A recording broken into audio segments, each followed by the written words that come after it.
Oscar 2022 का सबसे विवादित मुद्दा विल स्मिथ द्वारा क्रिस रॉक को मारा गया थप्पड़।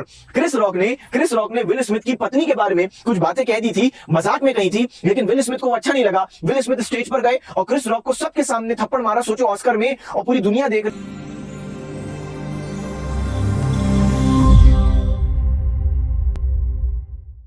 आप सभी का स्वागत है कंपटीशन कम्युनिटी के इस ऑनलाइन प्लेटफॉर्म पर national international current affairs series में। मैं मयूर कस्तूरी आपका स्वागत करता हूं और हम लोग बिना टाइम वेस्ट किए 24, 25, 26 और 27 सितंबर के राष्ट्रीय अंतर्राष्ट्रीय स्तर पर जो भी महत्वपूर्ण घटनाएं हुई उनको हम लोग देखने वाले हैं। चले तो इस सीरीज में हमने एक वीडियो पहले डाली थी और अब हम लोग 24, 25, 26, 27 सितंबर के करंट अफेयर्स देख रहे हैं। सबसे पहले लास्ट क्लास के करंट अफेयर्स को रिवाइज करेंगे। लास्ट क्लास में हमने सबसे पहला, देखो मैं रिवीजन पर इसलिए फोकस देता हूं, अगर रिवीजन नहीं करेंगे तो आगे पार्ट पीछे सपाट वाली कहानी हो जाएगी कि हम लोग बस आगे का करते जा रहे हैं और पीछे क्या हुआ भूलते जा रहे हैं। इसलिए रिवीजन बहुत जरूरी है। तो प्रीवियस वीडियो के जो हमने करंट अफेयर्स देखे थे उनको बिल्कुल तेजी से रिवाइज करेंगे। सबसे पहला क्वेश्चन लास्ट क्लास में था, हाल ही में किसने ग्रीन फिन्स हब लॉन्च किया है?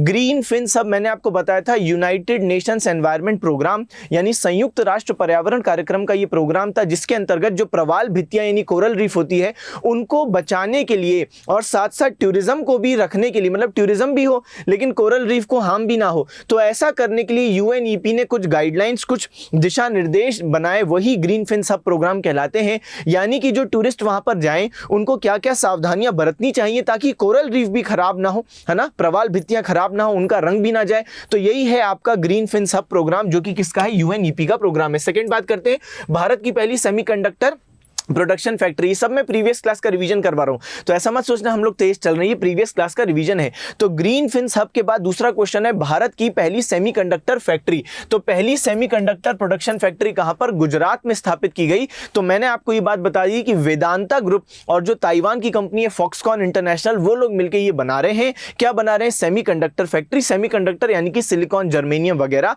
तो हमारा जो इलेक्ट्रॉनिक सामान होता है उसमें सिलिकॉन चिप्स लगी रहती है, यानी सेमीकंडक्टर का इस्तेमाल होता है। और अभी करंटली बहुत ज्यादा शॉर्टेज चल रही है सेमीकंडक्टर्स की इंटरनेशनल मार्केट में, और अच्छा है कि हमारे यहां पर एक फैक्ट्री लग रही है, क्योंकि अभी तक हम लोग ये पूरी चीज इंपोर्ट करते हैं, ताइवान, साउथ कोरिया, चीन जैसे देशों से इंपोर्ट करते हैं। अब हमारे यहां पर भी फैक्ट्री लगेगी, बहुत अच्छा होगा।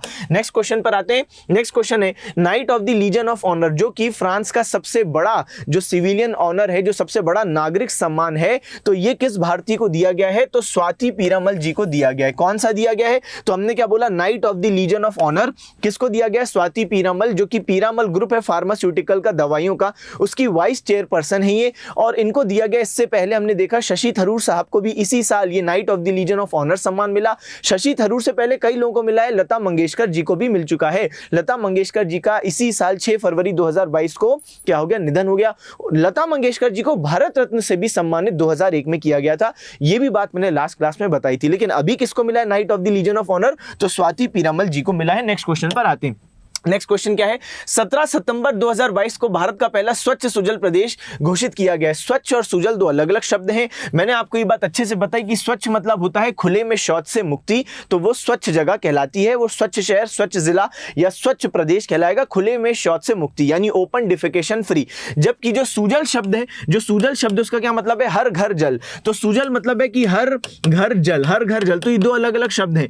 तो इंडिविजुअली बात करें तो दोनों प्रकार से हमारे पास अलग अलग कैटेगरी में तो उपस्थित है प्रदेश, यानी ऐसे भी प्रदेश है जो कि खुले में शौच मुक्त है पूरी तरीके से, और ऐसे भी प्रदेश मौजूद हैं जो कि हर घर जल है। लेकिन दोनों चीजें एक जगह पर हो ऐसा अभी तक कोई नहीं था, यानी ऐसी कोई जगह जहां पर हर घर जल भी हो और खुले में शौच मुक्त हो, तो ये कॉम्बिनेशन सबसे पहला आया है अंडमान और निकोबार। तो इसका सही जवाब हमने लास्ट क्लास में क्या देखा? अंडमान निकोबार। नेक्स्ट क्वेश्चन की बात करेंगे।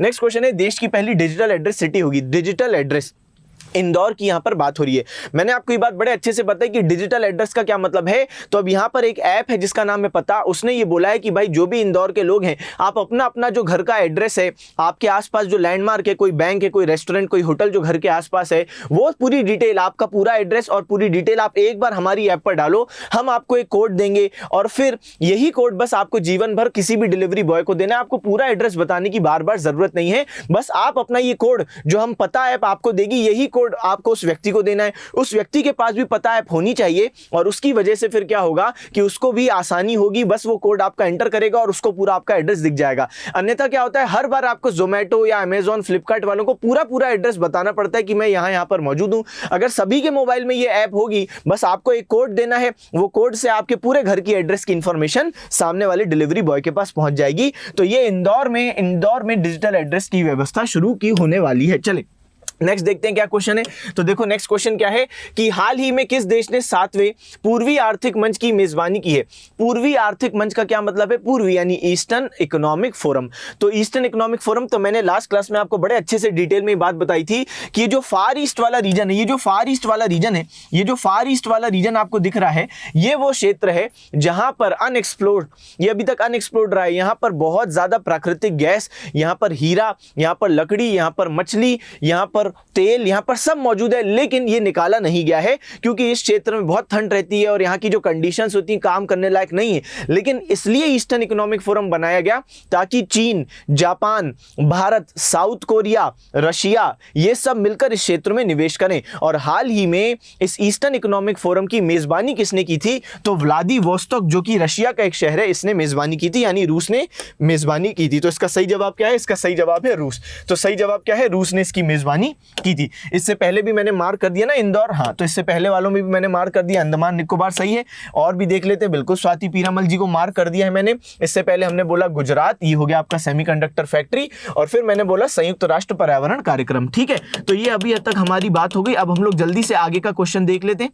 तो देखिए हमारा आगे का क्वेश्चन क्या है, फिर हम लोग आज के नए नए क्वेश्चंस को भी रिवाइज करेंगे। चलें, तो सबसे पहले हमने बोला इंडिया डिस्क्रिमिनेशन रिपोर्ट 2022 किसने जारी की है, ये भी लास्ट क्लास में हमने देखा था। तो इंडिया डिस्क्रिमिनेशन रिपोर्ट 2022 जारी किया ऑक्सफैम इंडिया ने। ऑक्सफैम इंडिया ने क्या बताया कि कई ऐसे वर्ग हैं जिनके साथ अभी भी भेदभाव हो रहा है, जहां पे जो उनने बोला कि महिलाएं हैं, बच्चे हैं, SC ST समुदाय के लोग हैं, किन्नर हैं, या जो बुजुर्ग लोग हैं, या जो दिव्यांगजन हैं, ये सब वो लोग हैं जो हाशिए का समुदाय होता है, जो मार्जिनलाइज्ड सोसाइटी होती है, इनके साथ अभी भी भेदभाव है, ऐसा ऑक्सफैम इंडिया ने अपनी डिस्क्रिमिनेशन रिपोर्ट में बताया।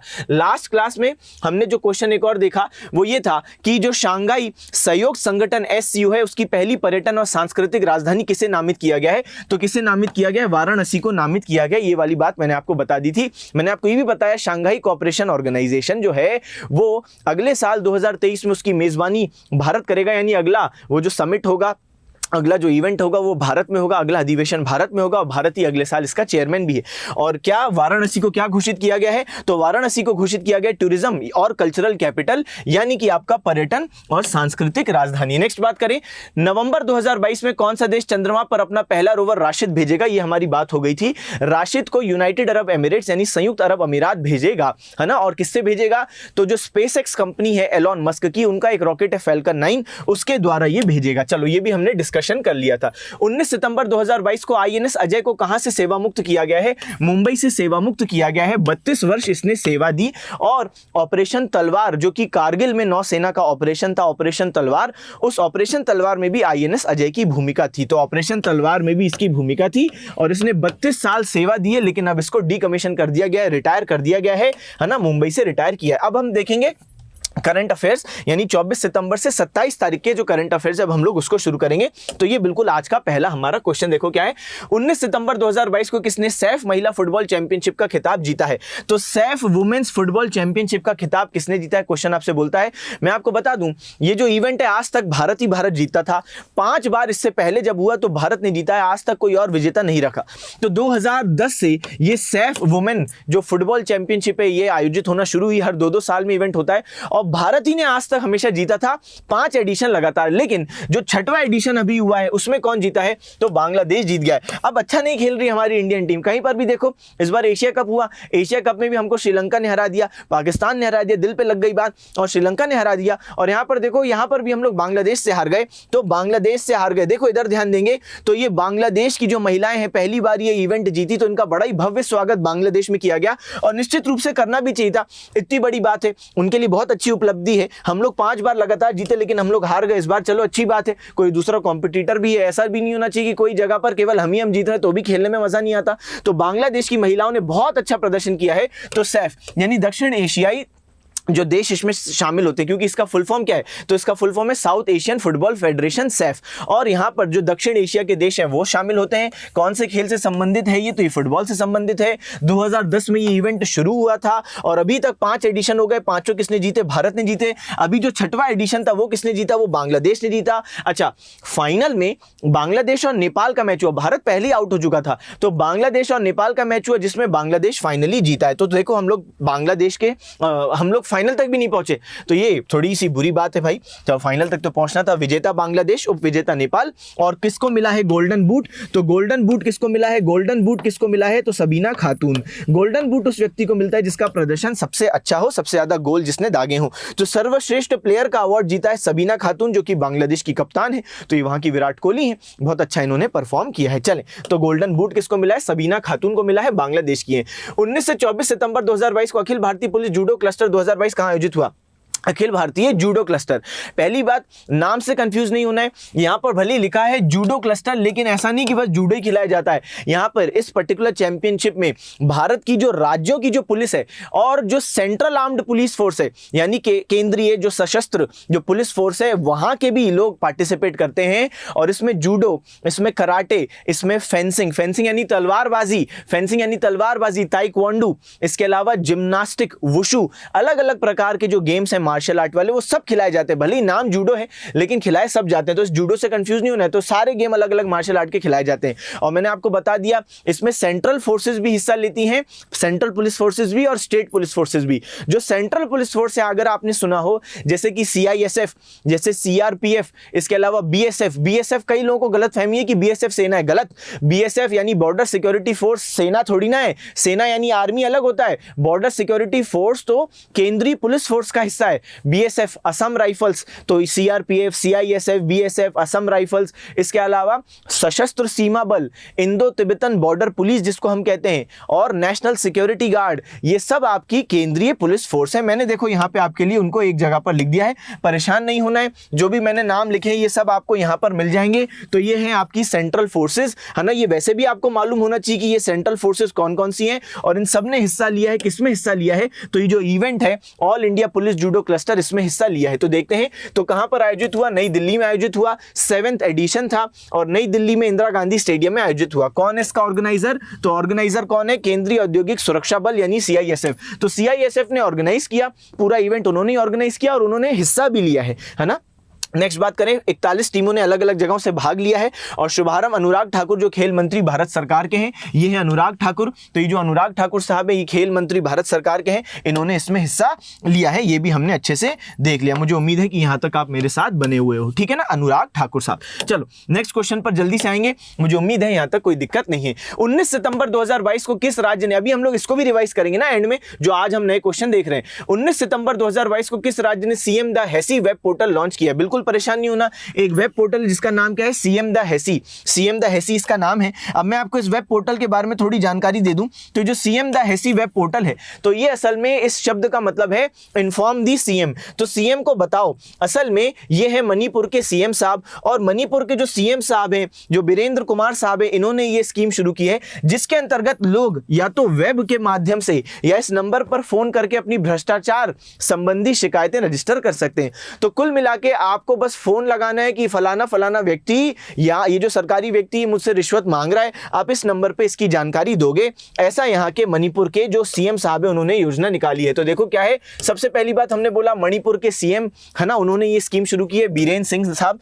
उद्देश्य, इस कार्यक्रम में मणिपुर के लोग हेल्पलाइन नंबर पर डायल कर सीधे अपनी समस्याएं दर्ज करा सकते हैं, भ्रष्टाचार संबंधी समस्याएं, और CM के साथ सुझाव साझा कर सकते हैं। लोगों की समस्या के समाधान हेतु भ्रष्टाचार संबंधित जानकारी भी उनको दी जाएगी। तो जब वो फोन करेंगे तो निश्चित रूप से जो उठाएगा फोन वो बताएगा कि क्या करो, आगे की कार्रवाई क्या है ना। तो वो सारी चीजें यहां पर होंगी। तो इस प्रोग्राम का नाम क्या है, CM द हैसी। तो CM द हैसी मणिपुरी भाषा में, आप सोचोगे इसका मतलब क्या है, तो मणिपुरी भाषा में ये है पूरी लिखी हुई चीज है। इसका मतलब है इंग्लिश में टू इन्फॉर्म दी CM, यानी CM को सूचना देना, ठीक है, तो उससे परेशान नहीं होंगे। नेक्स्ट चीज पर अब हम लोग जल्दी से आएंगे। देखो नेक्स्ट क्वेश्चन क्या है, कौन सी फिल्म को 95वें अकादमी पुरस्कारों 2023 में सर्वश्रेष्ठ अंतर्राष्ट्रीय फीचर फिल्म श्रेणी में भारत की आधिकारिक प्रविष्टि के रूप में शामिल किया गया। देखो ऑस्कर्स में क्या होता है, अलग अलग देश अपनी पिक्चरों को भेजते हैं जो उनकी नजरों में बेस्ट होती है। अब इंडिया ने एक पिक्चर को ऑस्कर 2023 के लिए नामित किया कि भारत की तरफ से ऑफिशियल एंट्री वो होगी, फिर वहां ऑस्कर में जो जजेस बैठे रहते हैं वो उसको देखेंगे, जूरी जो होती है वो देखती है और फिर वो सिलेक्ट करती है। तो भारत ने किस फिल्म को चुना है, क्वेश्चन ये पूछता है, क्या छेलो शो, क्या RRR या RRR या KGF 2 या कश्मीर फाइल्स, किसको चुना है? तो इसका सही जवाब है छेलो शो को चुना है। अब इसमें कभी बहुत सारे विवाद भी हुए। जो छेलो शो पिक्चर है ये गुजराती भाषा की पिक्चर जरूर है, मगर पहला विवाद जो इससे संबंधित है, जो लोग खफा है कि इसको क्यों भेजा, सोशल मीडिया पे ये बात चल रही है कि भाई कश्मीर फाइल्स को भेजते, RRR को भेजते, बड़ी जबरदस्त है, लेकिन RRR तो बहुत शानदार है, मैंने भी पर्सनली देखी, बहुत अच्छी मूवी लगी, तो लोगों का कहना है उसको भेजो। खैर लोग तो सोशल मीडिया पे बहुत कुछ कहते हैं। अब ये मूवी के खिलाफ क्या क्या बातें जा रही हैं, सबसे पहला ये मूवी भले ही गुजराती भाषा में है, लेकिन इसमें बहुत सारे लोग जिन्होंने काम किया है वो भारतीय नहीं है, प्रोड्यूसर भी भारतीय नहीं है, तो कुल मिला के लोग बोल रहे हैं यार ये तो भारतीय फिल्म है ही नहीं, आप इसको क्यों भेज रहे हो। दूसरी बात, इस पिक्चर के सामने जो विवाद है वो ये है कि 1988 में एक इटालियन फिल्म आई थी पैराडीसो, और उस फिल्म के बहुत सारे सीन और स्टोरी इस फिल्म में लिए गए हैं, और इसलिए बहुत सारे लोग बोल रहे हैं कि यार कॉपीड फिल्म को आप कैसे, अच्छा वो जो 1988 की पैराडीसो फिल्म है ना उसने ऑस्कर जीता था, इसलिए लोग बोल रहे हैं कि एक ऑलरेडी ऑस्कर जीती हुई फिल्म पर आधारित स्टोरी पर आपने एक फिल्म बना दी और उसको आपने ऑस्कर में भेज दिया, तो ये थोड़ी ना कोई बात हुई, बिल्कुल एक फ्रेश ओरिजिनल स्टोरी होनी चाहिए।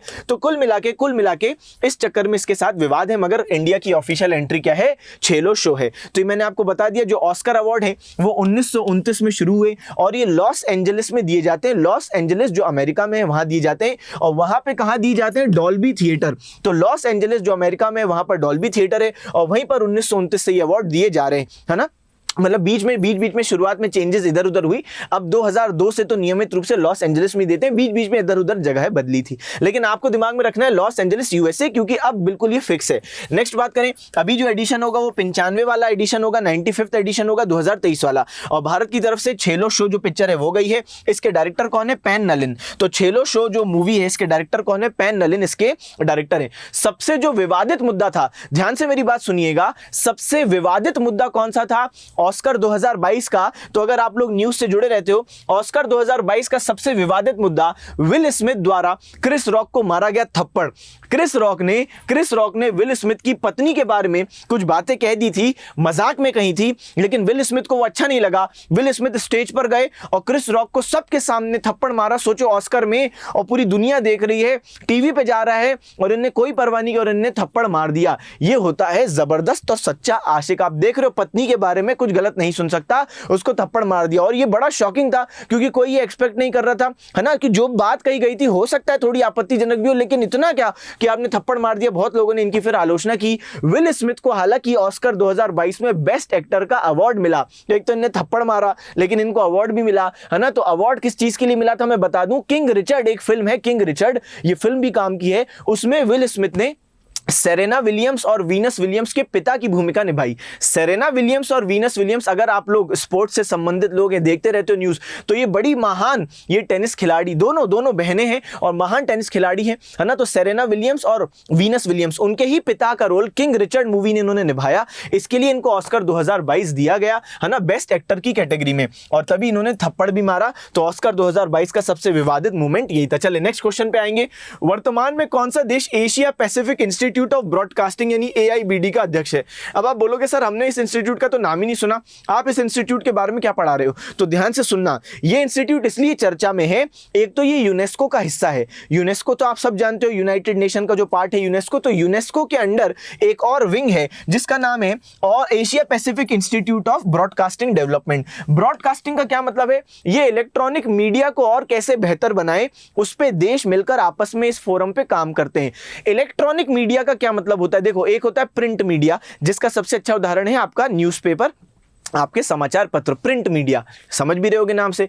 इलेक्ट्रॉनिक मीडिया मतलब टीवी, रेडियो, है ना, या स्मार्टफोन में जो आप न्यूज़ पढ़ते हो। तो सबसे अच्छा उदाहरण आज के समय पे इंटरनेट सबसे अच्छा उदाहरण है इलेक्ट्रॉनिक मीडिया का। तो सुनिएगा, ये जो इलेक्ट्रॉनिक मीडिया है इसको और कैसे बेहतर बनाएं, इसके लिए कुछ दिशा निर्देश और कैसे बनाएं जो देश सभी आपसी में लागू कर सके, ओवरऑल लागू कर सके।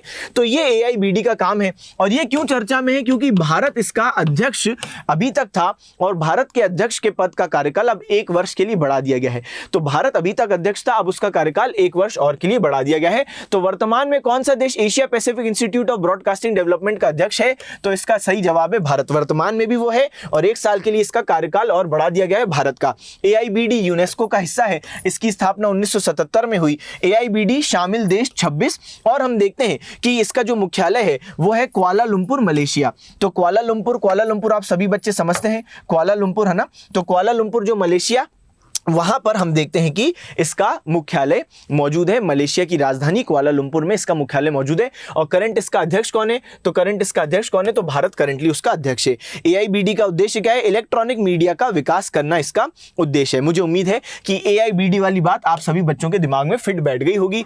देश की सबसे लंबी नदी क्रूज सेवा किन 2 शहरों के बीच में शुरू होगी? क्रूज शिप, अगर आपने सुना हो कभी क्रूज शिप, है ना। तो क्रूज शिप में क्या होता है? बड़ी बड़ी ये शिप होती हैं जिसमें हम देखते हैं कि अंदर हम देखते हैं कि इसमें रेस्टोरेंट होता है, इसमें स्विमिंग पूल होता है, इसमें बार होते हैं, इसमें कसिनो होता है, थिएटर होते हैं, मतलब पूरी की पूरी एंटरटेनमेंट दुनिया पूरे इसमें ही रहती है। और लोग कुछ तो 15-15 दिन, महीनों यहाँ पे बिताते हैं। तो क्रूज अब भारत में कई जगहों पर चलती है, लेकिन सबसे लंबा जो डिस्टेंस है क्रूज का, सबसे लंबा जो ट्रैवलिंग डिस्टेंस है क्रूज का, अब वो शुरू होने वाला है कुछ समय में। और कहां से कहां के बीच? तो वाराणसी और बोगीबील के बीच में। ध्यान से सुनेंगे तो उत्तर प्रदेश में आप सबको मालूम है, मान लो वाराणसी मैंने लिख दिया, तो उत्तर प्रदेश में मैंने लिख दिया यहाँ पे आपका वाराणसी, ये हो गया वाराणसी। और यहाँ पर असम आपको दिख रहा होगा, तो यहाँ पर मैंने लिख दिया बोगीबील। क्या लिख दिया? बोगीबील। इन दोनों के बीच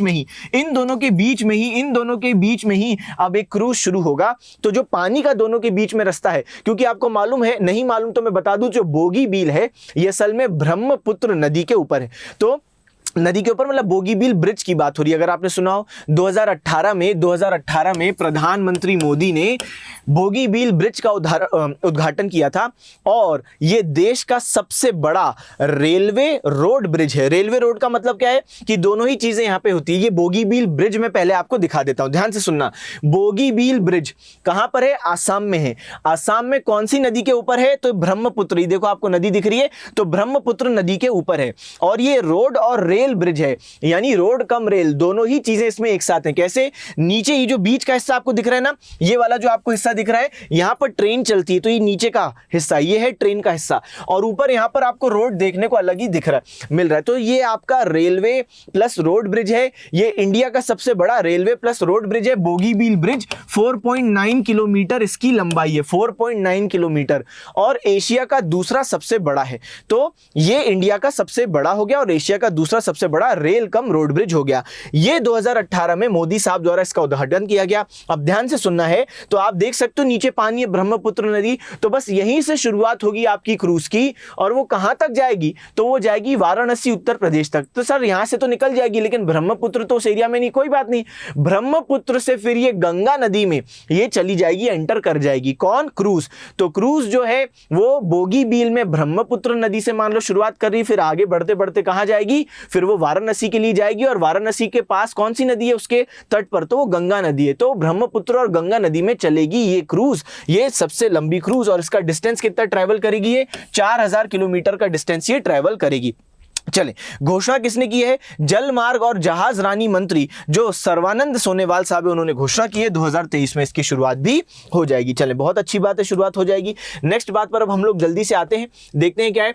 हाल ही में देश की दूसरे सबसे बड़ी सीमेंट कंपनी कौन सी बनी है? देश की दूसरी सबसे बड़ी सीमेंट कंपनी, तो एक ही व्यक्ति का नाम है जो कि पूरे देश में छाया हुआ है, हर जगह अमीर ये व्यक्ति बनता ही जा रहा है, ये व्यक्ति मान ही नहीं रहा, और इस व्यक्ति का नाम है गौतम अदानी। अदानी। तो गौतम अदानी साहब ने 6.5 बिलियन डॉलर की एक डील की है, 6.5 बिलियन डॉलर की एक डील की है, और एसीसी सीमेंट और अंबुजा सीमेंट को अब इन्होंने अधिग्रहण कर लिया। तो एसीसी सीमेंट और अंबुजा सीमेंट का अधिग्रहण कर लिया गौतम अदानी साहब ने, और गुप्त सूत्रों से पता चला है इस डील के बाद गौतम अदानी बोलते हुए पाए गए कि मैं पूरा देश खरीदेगा। ये इनसे सुना गया, ये सही तो बात है, सब तो खरीद रहे हैं, है ना। तो इनने अब 2 सीमेंट फैक्ट्री भी खरीद ली हैं, अंबुजा और एसीसी, और इसको खरीदने के बाद अदानी ग्रुप का ये जो सीमेंट वाला वेंचर है वो इंडिया में सेकंड हो गया। तो फर्स्ट नंबर पर कौन सा है? तो फर्स्ट नंबर पर है अल्ट्राटेक, और सेकंड नंबर पर अदानी ग्रुप का एसीसी प्लस अंबुजा। अब ये एक ही अदानी ग्रुप के पास चला गया। गौतम अदानी कुछ समय पहले दुनिया के दूसरे, सबसे पहले ये दुनिया के तीसरे रईस बने हुए, फिर ये दुनिया के दूसरे रईस बन गए। वाह, इनका पैसा बहुत बढ़ रहा है। और ये पहले एशियाई व्यक्ति हैं, पहले भारतीय तो ऑब्वियस सी बातें हैं ही, पहले एशियाई व्यक्ति हैं जो second richest person of world बने हैं दुनिया में। आज तक कोई एशियाई ऐसा नहीं हुआ, कोई एशिया का व्यक्ति नहीं हुआ जो सेकंड नंबर का रिच बना, लेकिन ये बन गए।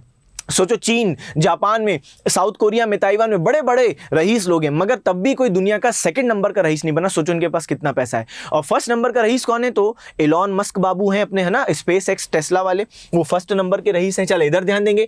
WTA चेन्नई ओपन 2022 का एकल खिताब किसने जीता है?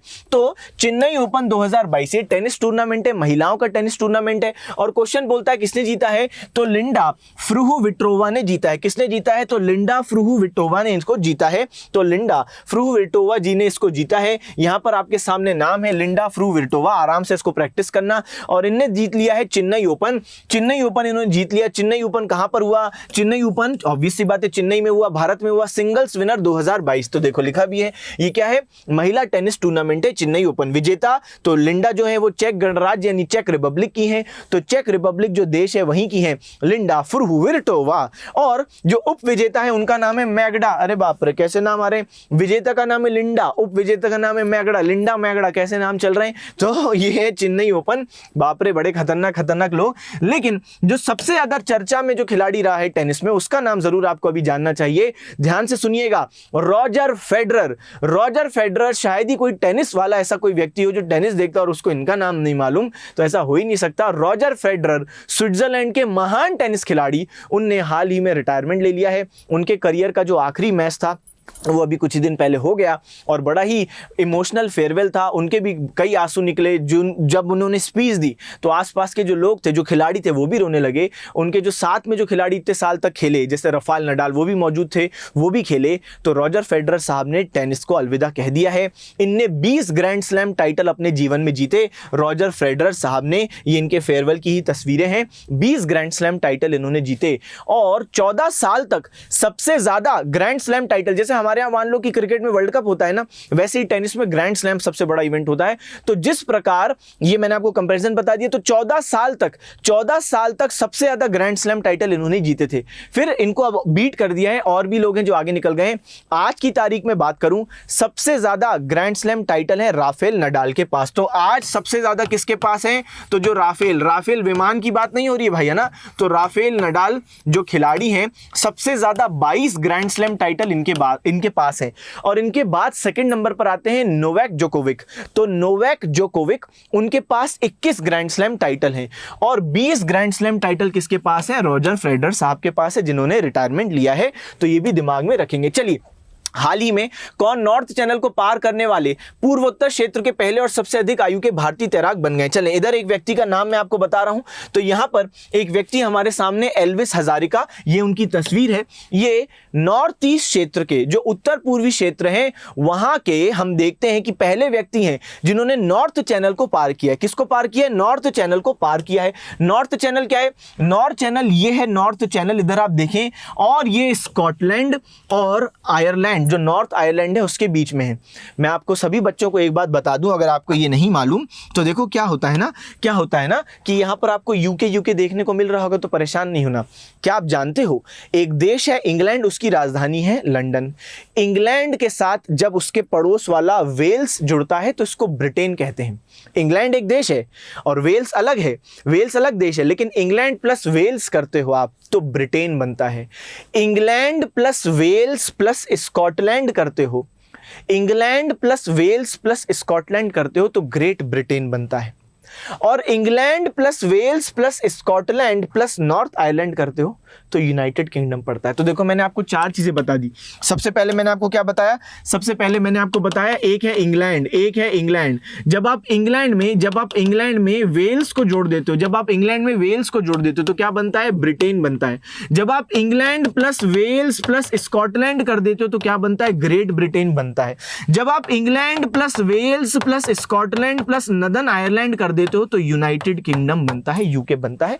इसलिए यहां पर यूके लिखा हुआ है, इसलिए मैंने बता दिया, क्योंकि भाई बच्चे बोले सर ये गलत लिखा है, यूके कहां से आ गया, तो ये यूके ही है भाई, यूनाइटेड किंगडम, यूनाइटेड है ना, यूनाइटेड साम्राज्य है। चलो नेक्स्ट बात करें, ये नॉर्दर्न आइलैंड धमकी भी देता रहता है, मैं निकल जाऊंगा, स्कॉटलैंड भी धमकी देता रहता है कि हम यूके छोड़ देंगे, चलता रहता है इनका। चल इधर ध्यान देंगे तो एल्विस हजारिका जो साहब है उन्होंने नॉर्थ चैनल को पार किया है, नॉर्थ चैनल स्कॉटलैंड और नॉर्थ आइलैंड के बीच में है, ठीक है, ये मैंने आपको पूरी बात बता दी, ठीक है। सबसे अधिक आयु के भारतीय तैराक हैं ये। नॉर्थ चैनल की लंबाई की बात करें तो 21 किलोमीटर नॉर्थ चैनल की लंबाई है, इसको ही इन्होंने पार किया है, ठीक है। और हमने देख लिया कि नॉर्थ ईस्ट के पहले व्यक्ति हैं जिन्होंने ऐसा किया, और इसके अलावा सबसे उम्र दराज भारतीय तैराक भी यही है, कौन है, एल्विस हजारिका साहब। चले तो यहां पर आप देख सकते हो, है ना, तो इनने असमी भाषा में लिखा हुआ है। चलो नेक्स्ट बात करें, 19 से 22 सितंबर 2022 तक ग्लोबल फिनटेक फेस्ट 2022 कहां आयोजित किया गया। ग्लोबल फिनटेक फेस्ट आज की क्लास का लास्ट क्वेश्चन, फिर रिवीजन करेंगे। ग्लोबल फिनटेक फेस्ट, सबसे पहली बात, ये दो शब्द है फिन और टेक। फिन मतलब क्या होता है, फिन मतलब होता है फाइनेंशियल, फाइनेंशियल यानी वित्तीय। टेक मतलब क्या होता है, टेक्नोलॉजी, सिंपल है। तो ऐसी कंपनियां आज दुनिया में सबसे ज्यादा पैसा कमा रही हैं जो कि फाइनेंशियल और टेक्नोलॉजी दोनों के मिश्रण पर काम कर रही हैं। जैसे हम लोग कोई भी उदाहरण ले ले, आप अमेजोन का उदाहरण ले लो भाई, अमेजोन क्या एक फिनटेक कंपनी है, टेक्नोलॉजी के माध्यम से वो आपको घर पे बैठे बैठे दिखा देता है कि ये प्रोडक्ट उसके पास है, और फिर आप पेमेंट करते हो तो फाइनेंस भी उसमें इन्वॉल्व है। तो फिनटेक, तो फिनटेक का क्या मतलब है कि जो फाइनेंस और टेक्नोलॉजी दोनों का मिक्सचर है, और सबसे ज्यादा पैसा आज दुनिया में यही कंपनियां बना रही हैं, फिनटेक कंपनियां ही बना रही हैं। और दुनिया के जो भी देश हैं जो कि एडवांस्ड इकोनॉमी है, वहां पर फिनटेक का कल्चर बहुत अच्छा है, वहां पर लोग आकर्षित होते हैं, इन्वेस्ट करते हैं। लेकिन भारत में अब ये बना रहे हम लोग देश की सबसे पहली फिनटेक सिटी के रूप में।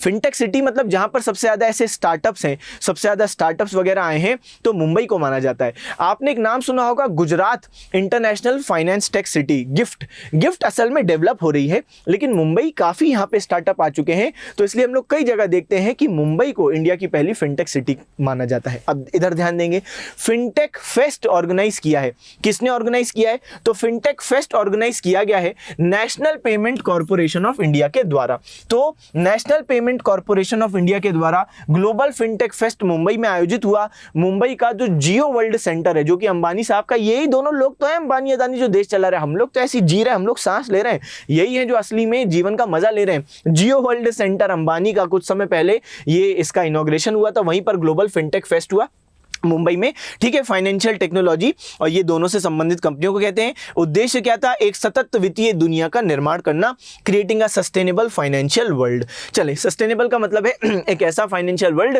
जिसमें हर प्रकार के जो लोग हैं, जो दूर दराज के भी लोग हैं, जो कि वैसे मेन स्ट्रीम दुनिया से, वैसे मुख्य धारा से जो दूर हो गए, उनको भी हम लेके चलें। अब इसमें जो तीन की पॉइंट थे वो क्या थे, सुनिएगा। तो इस पर्टिकुलर इवेंट में, इस ग्लोबल फिनटेक फेस्ट 2022 में जो की फीचर थे, एक ये था RuPay credit card on UPI.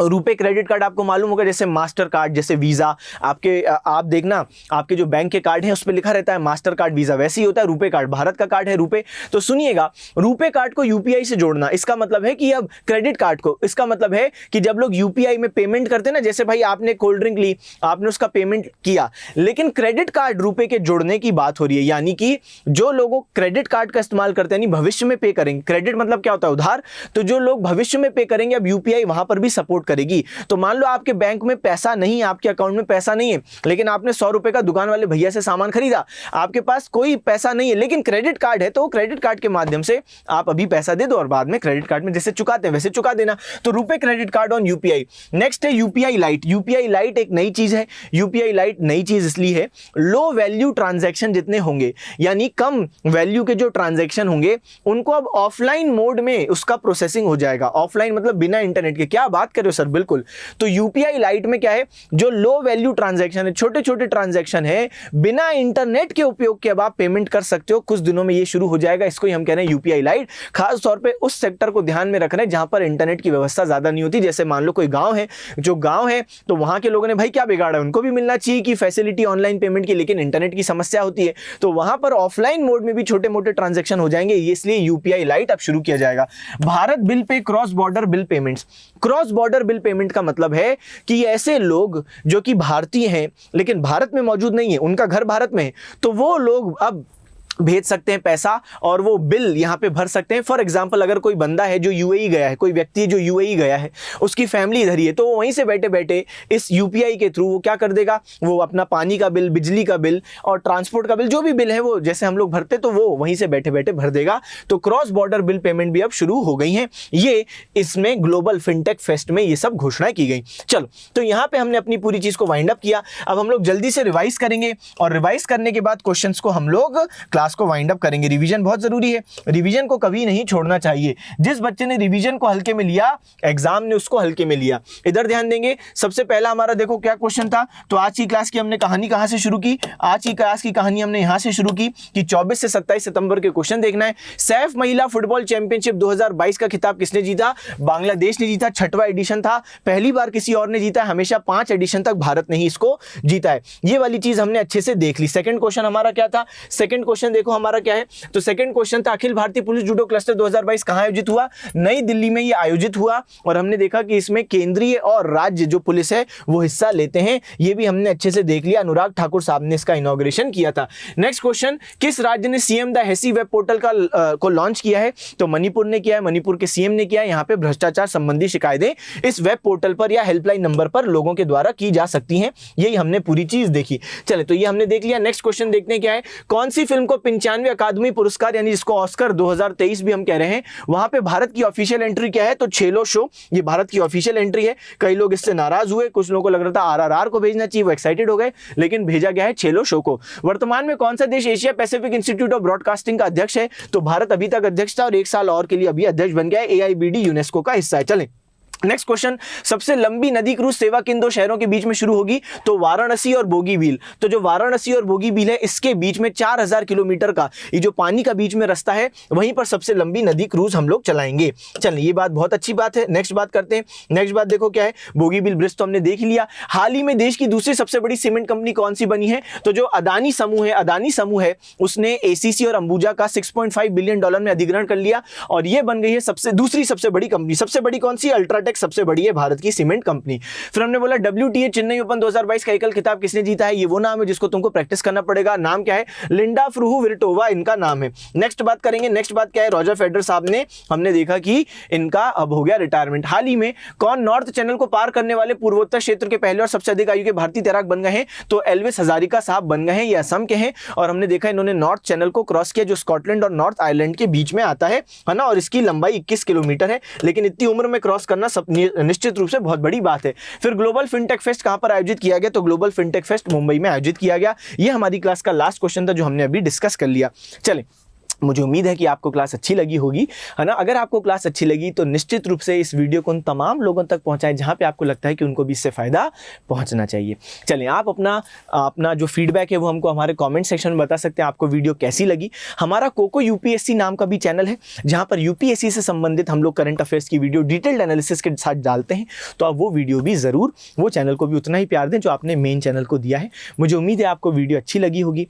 आप सभी बच्चों का थैंक यू। आप सभी जा सकते हैं। Okay, bye bye, see you again.